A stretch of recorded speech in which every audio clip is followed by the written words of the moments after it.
Студія «Война». Не знаю.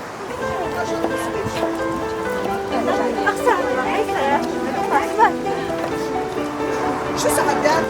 За порядком слідіть, Діана, за порядком, чайка.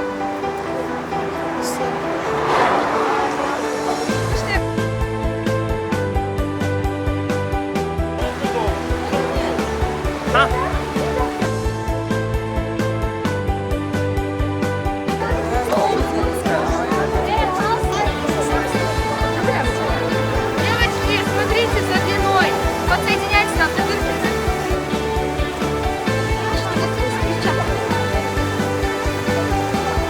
Ларис, контролируй, пожалуйста, чтобы это ровно было максимально.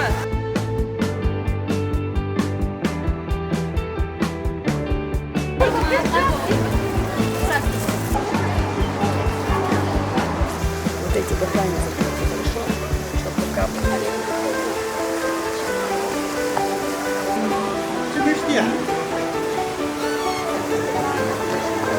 Вот так, Стефан.